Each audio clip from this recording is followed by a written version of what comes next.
que vous êtes des branhamistes, Branham aussi est né pécheur. Est-ce que Branham lui-même était branhamiste? Parce que pour commencer, ce n'est pas l'homme qui cherche Dieu.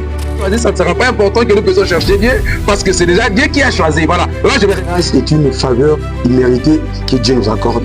Que Dieu veut dire que Dieu est en geste, parce qu'il choisit qui le veut. Mbote na bino batata ba mama bino bazali baike na bitando bike na bino pe na ba allo na bino pour na kolanda émission na bino les aigles autour de la viande fraîche. C'est votre chaîne Rifan TV. C'est qu'on pouvait voir moto nzambe mbote na yo. Mbote papa Rifan. Ezali sengo mingi ya biso ko yamba na plateau na biso. Sengo leki mingi na ngambo na ngai. Vraiment. Ezali pe lokumu po na ngai kovanda wa na esika oyo liboso moto onene lokola yo. Vraiment. Pour partager autour de Bananzan. Vraiment. Et ça dit c'est mon mingi na ba zali mbana yo ya liboso ya ko répondre à l'invitation na biso na plateau na biso. Ezali mbala ya liboso mais na la émission makasi. C'est vrai. Émission on succès makasi. Vraiment. Voilà. Merci beaucoup. Je crois que vous vous sentez très à l'aise. Très à l'aise, je me sens chez moi. Ah voilà. Pour tous qui nous suivez de partout dans le monde entier, c'est votre chaîne Rifan TV. Je suis sûr que l'homme de Dieu, ça serait important que ceux qui vous suivent puissent connaître qui est au devant de nos écrans. Je me nomme frère Archip Bangou. Je suis un chrétien et ministre dans le corps du Christ. Voilà, dans notre plateau aujourd'hui, nous avons ici l'homme de Dieu, le révérend Archip Bangou, qui est ministre de l'évangile. Révérend, lorsque vous parlez des ministres de l'évangile, vous faites allusion à quoi? On va caboser un ministre de l'évangile, parce que nous avons des ministres là au gouvernement. Vous aussi, vous avez été voté par les peuples, hein, nommé par le président ou comment? Ministre de l'évangile. Non, nous ne sommes pas des ministres votés par le peuple ni nommés par les présidents de ces mondes, parce que nous ne travaillons pas pour le royaume de ces mondes. Okay. Nous avons aussi un gouvernement dont le président en chef, c'est le Seigneur Jésus-Christ. Okay. C'est lui qui nous a choisis. Donc ça ne dépend pas de nos efforts, ça ne dépend pas de nous. C'est lui qui nous a choisis, comme il a dit à Jérémie, avant même que tu naisses, je te connaissais. Je t'avais choisi depuis les ventres de ta maman. Donc c'est Dieu qui nous a choisis et nous n'avons fait aucun effort. Ok. C'est Dieu qui a choisi et nous n'avons fait aucun effort. Voilà. Aujourd'hui, nous avons un tout petit sujet que nous allons parler avec l'homme de Dieu qui va en fait nous apporter quelques éclairages. Nous allons parler aujourd'hui sur les 3 étapes de la grâce. Il y a eu beaucoup de questions qui m'ont été posées. Frère Rifan, quelles sont les 3 étapes de la grâce? C'est pourquoi je vous avais promis que l'homme de Dieu, le révérend Archip Bangou, va passer aujourd'hui au devant de nos micros pour nous parler d'un tout petit peu sur les 3 étapes de la grâce. Est-ce que, révérend Bangou, vous pouvez d'abord répondre, que peut faire un homme pour être sauvé? Je pense que pour être sauvé, l'homme n'a aucun effort à faire. Ok.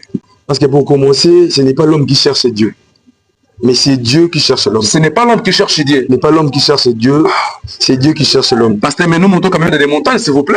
Là, bon, pour éclaircir là-dessus, nous allons revenir en Éden. Ok.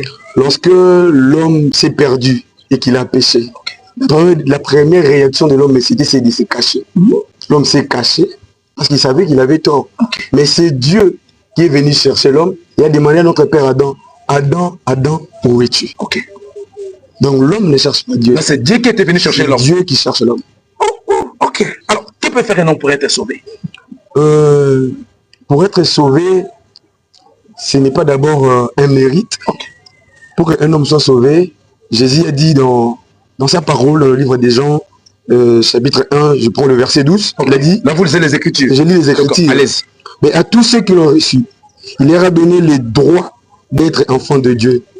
Savoir à ceux qui croient en son nom, lesquels sont nés non pas des sang, ni de la volonté de la chair, ni de la volonté de l'homme, mais de Dieu. Okay. Donc, pour être sauvé, ça ne dépend pas de l'homme premièrement. Okay. Ça dépend de Dieu. C'est pourquoi nous allons encore lire dans Jean chapitre 5, verset 5. Jean chapitre 5, verset 5. Jésus dit, en vérité, je vous dis, que celui qui entend ma parole et qui croit à celui qui m'a envoyé a la vie éternelle et ne vient pas en jugement. Mais il est passé de la mort à la vie. Donc, pour qu'un homme soit sauvé, la première des choses, c'est de croire en Jésus-Christ. L'homme doit croire en Jésus. L'homme doit croire en Jésus comme son Seigneur et son Sauveur. Là, nous tous, nous serons sauvés, révérend, parce que nous tous, nous sommes chrétiens, nous croyons au Seigneur Jésus, j'espère. Voilà. Le salut, si je peux monter un peu plus haut, allez-y. Le salut, c'est une affaire de prédestination. Prédestination. Quand vous parlez de prédestination, Judas croyait en Jésus. Judas croyait en Jésus, il a marché avec lui, il a chassé les démons ensemble avec lui. Pendant qu'ils marchaient ensemble. Vous voulez dire que Judas n'était pas prédestiné? Mais il n'était pas prédestiné à la vie éternelle. Cela ne dépend pas de nous. Le salut, c'est une question de prédestination. Parce qu'un jour, Dieu avait demandé à Job, où étais-tu quand moi j'ai posé les fondements de la terre? Mais Job n'avait pas la réponse. Nous, en ces temps de la fin, nous avons la réponse. Nous étions dans la pensée de Dieu. Donc, vous voulez dire que ce Dieu déjà qui a choisi ceux qui seront sauvés et ceux qui ne seront pas sauvés. Exact. Notre jour, parce que vous allez nous dire que ça ne serait pas important que nous puissions prier, parce que c'est Dieu déjà qui a choisi, ça ne sera pas important que nous puissions chercher Dieu, parce que c'est déjà Dieu qui a choisi. Voilà. Là, je vais revenir à notre jour, révérend. Je crois que lui, le semble déjà monté. Voilà, révérend, alors c'est un peu de nous parler. Quelles sont alors des grandes lignes pour que l'homme soit sauvé? Quelles sont des grandes lignes à franchir pour être sauvé? S'il y a des lignes à franchir. Je vais d'abord revenir au commencement de notre entretien. Je pense que vous avez annoncé ici que nous parlons sur les 3 étapes de la grâce. Il faut savoir d'abord que la grâce est une faveur imméritée. Faveur imméritée. C'est Dieu qui fait grâce à qui il le veut. Cela ne dépend pas de nos mérites. Cela ne dépend pas de ce que l'homme peut faire pour mériter la grâce. La grâce est une faveur imméritée que Dieu nous accorde. Alors, en parlant de la grâce et de ces 3 étapes de la grâce, nous voyons en premier lieu, il y a d'abord la justification. La justification. Il y a la sanctification et le baptême du Saint-Esprit. Donc ce sont les 3 grandes lignes à franchir pour être sauvé. Oh là là. Là, c'est le révérend qui nous donne cet éclairage sur les 3 étapes de la grâce. Il dit, nous avons d'abord la justification, la sanctification et puis le baptême du Saint-Esprit. Exactement. Voilà. Alors, essayez un peu de donner alors l'éclairage, pasteur. Quand entendez-vous parler de la justification? Quand vous parlez de la justification, en réalité, c'est quoi la justification? La justification, j'aimerais répéter le prophète. Allez-y. Le prophète nous a dit la justification, il nous a donné un exemple. Il a dit, prenons l'exemple d'un verre. Un verre qui est dans la poubelle. Lorsqu'un homme vient et ramasse les verres dans la poubelle, il le justifie. Il justifie que ça, c'est un verre. Et nous tous, nous pouvons voir, toucher et savoir que c'est un verre. Ça, c'est la justification. La justification, c'est-à-dire que c'est Dieu qui certifie que celui-ci, c'est mon enfant. Ça, c'est la justification. C'est la justification. Alors là, je pourrais déjà parler que, vous voulez en fait nous dire que Dieu est en geste, parce qu'il choisit qui le veut. Dieu est en geste. Je crois que vous êtes d'accord avec mon révérend que Dieu est en geste. Nous regrettons d'avoir un Dieu injuste. Dire que Dieu est injuste, ce serait un blasphème. Dire que Dieu est injuste, c'est vraiment un blasphème. Parce que sa parole nous dit qu'il fait grâce à qui il le veut. Mais c'est ça l'injustice, révérend. Non, ce n'est pas l'injustice de Dieu. Vous savez que la même lumière qui peut venir dans le monde, que Dieu peut envoyer dans le monde pour éclairer, la même lumière peut aussi aveugler les autres. La même colonne de feu qui avait éclairé les enfants d'Israël, c'était la même colonne de feu qui avait obscurci les camps des Égyptiens. Mais révérend, pourquoi vous refusez l'injustice? Le même Dieu éclairant l'autre camp et puis laissant l'autre camp. C'est ça l'injustice, révérend. C'est-à-dire que Dieu ne force personne. Dieu ne force personne. Il y a une chose que Dieu ne contrôle pas dans l'homme, c'est le libre arbitre. C'est-à-dire que la parole est là devant nous. La lumière est là devant nous. C'est à nous d'accepter ou de refuser cette lumière. Pour ceux qui acceptent délibérément, avec leur propre volonté, de croire en cette parole, de vivre sous cette lumière, ils ont reçu la grâce d'être sauvés. Mais à ceux qui refusent, comme la Bible dit, vas-y, je mets devant toi un chemin, le bien et le mal, choisis lequel tu veux suivre. Donc le choix revient à l'homme. Dieu n'envoie personne à l'enfer. C'est vrai. C'est l'homme qui s'envoie lui-même en enfer en refusant de croire à la vérité. Parce que frère Branham dit, dans la prédication, qu'êtes-vous allez voir, je pense dans les paragraphes 80, il dit quelque chose de très important là-bas. Il dit que Dieu n'envoie pas un homme en enfer. Et il dit, vous n'êtes pas responsable du fait que vous soyez né pécheur. Et vous ne pouvez rien y faire. Mais vous êtes responsable que vous puissiez rester pécheur. Oh là là, ça c'est fort. Vous n'êtes pas responsable du fait que vous soyez né pécheur parce que nous sommes nés dans le péché, conçus dans l'iniquité. Mais si vous refusez de vous repentir et d'accepter la vérité, là vous êtes responsable vous-même de rester un pécheur. Donc révérend, vous voulez dire, je vous comprends très bien, vous voulez dire que en ces moments-ci, si la personne part en enfer, c'est elle-même qui a accepté l'enfer. Effectivement. Oh là là, ça c'est très fort alors. Voilà, alors révérend, c'est un peu de nous parler, vous avez déjà parlé de la justification, alors qu'en est-il de la sanctification? La sanctification, je vais encore revenir à notre exemple du départ. J'avais dit au début que la justification, j'ai dit par un exemple, c'est lorsque un homme, lorsque Dieu ramasse un vase, un verre dans la poubelle, un verre tellement sale. Quand il les ramasse, il les justifie. Tout le monde peut regarder et témoigner, attester que ça c'est un verre.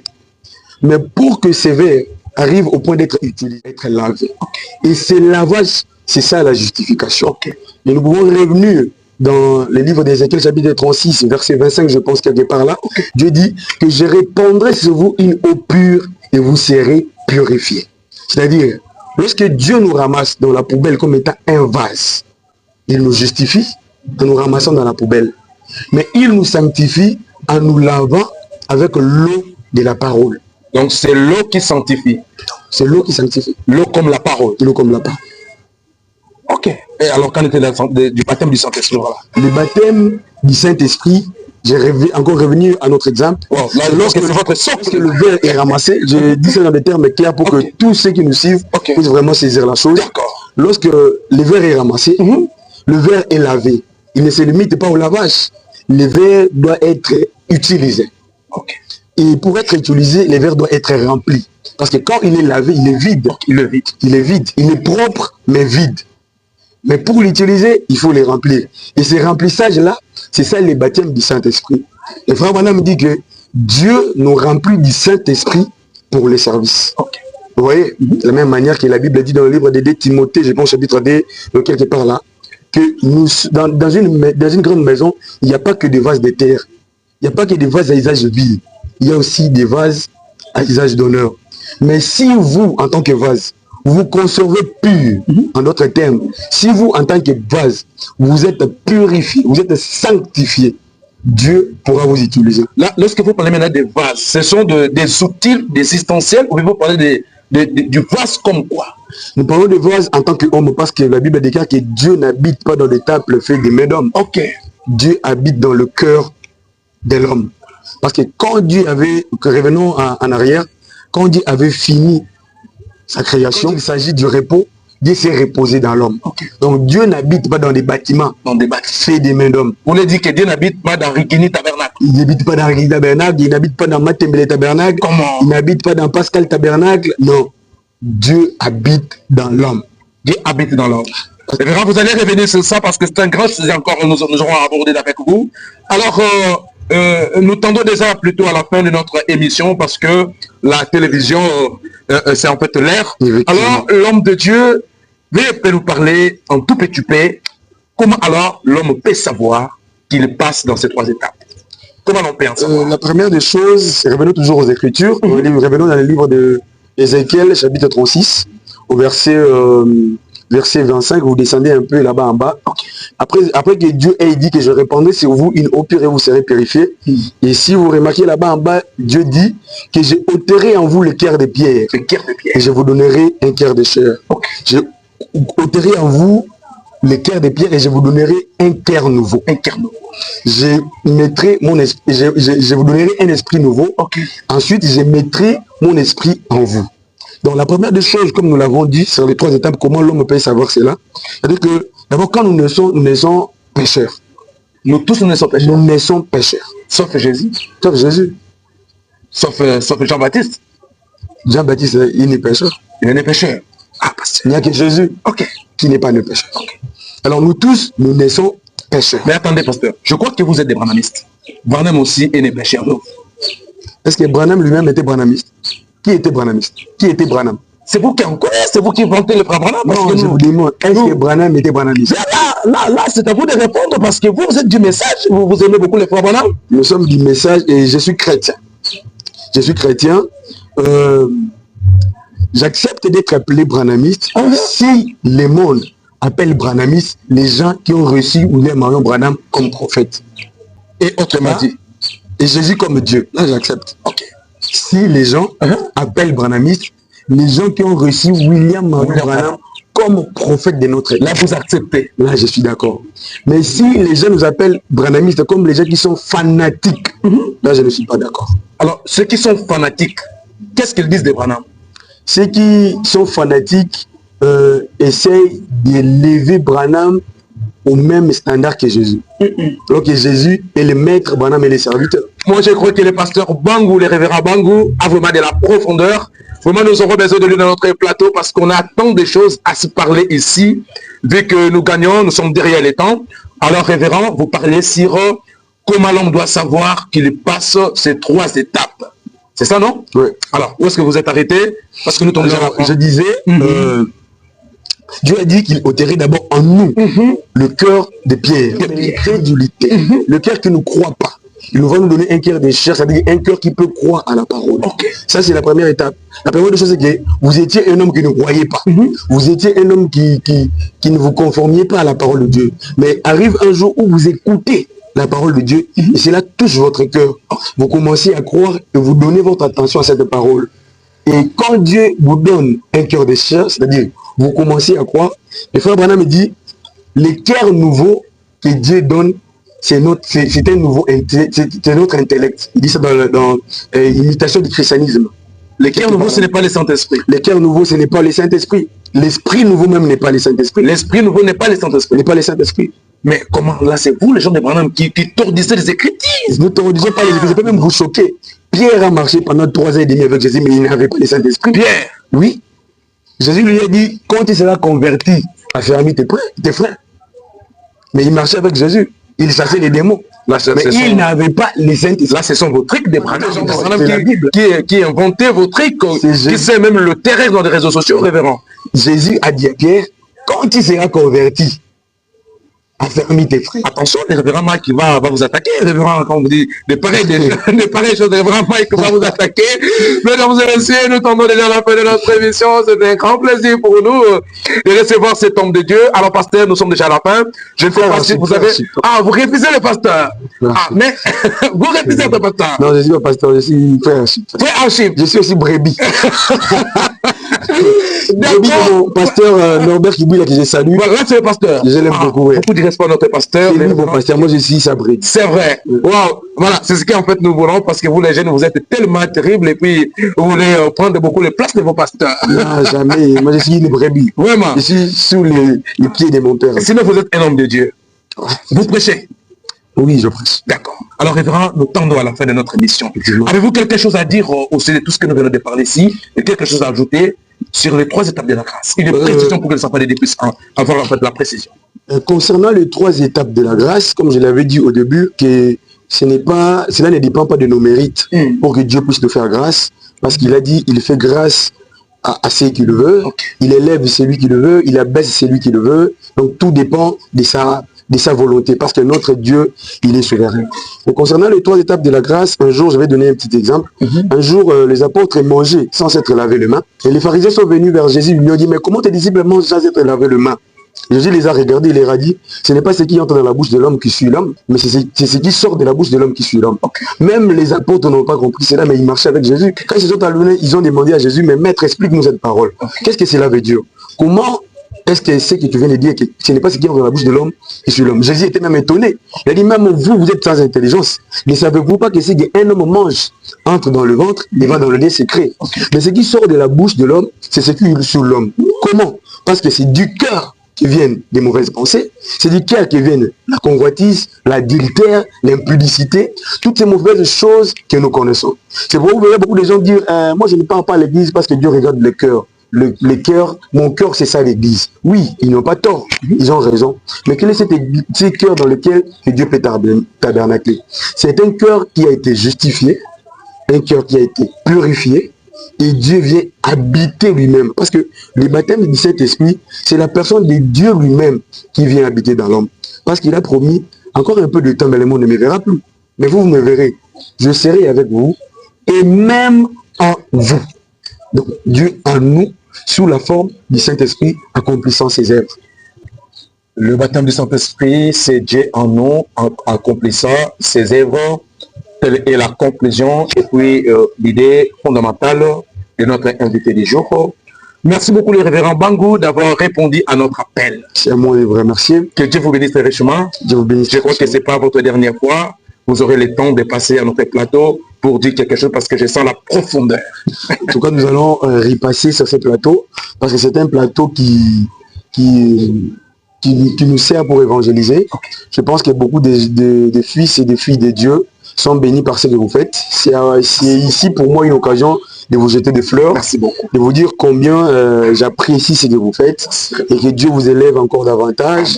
Et à tous ceux qui nous regardent, si vous n'êtes pas encore abonné à toutes les plateformes de notre apprécié frère Rifin, essayez de vous abonner car c'est une manière pour vous de les soutenir, de lui donner plus de force, afin qu'il puisse apporter cette pierre qu'il ne cesse d'apporter dans cet édifice qui est l'évangile de notre temps. Voilà. Bénissez-nous. Merci beaucoup, révérend. Aujourd'hui, Rifan TV, notre plateau, nous sommes tellement bénis en recevant un homme dédié avec de très belles paroles, le parole de la bénédiction. Et puis, nous croyons certainement que nous sommes bénis parce que le monde tout entier a été créé par la parole. Alors, à combien plus forte raison, la parole adressée par un homme de Dieu, un homme au coin. Nous croyons que nous sommes vraiment bénis. Sinon, merci beaucoup, pasteur. Que Dieu vous bénisse, vous tous qui nous avez suivis dans le monde entier. Ne pas oublier de vous abonner à notre chaîne Rifan TV, aimer nos vidéos, liker, et puis nous nous retrouvons aux prochaines vidéos. Ciao.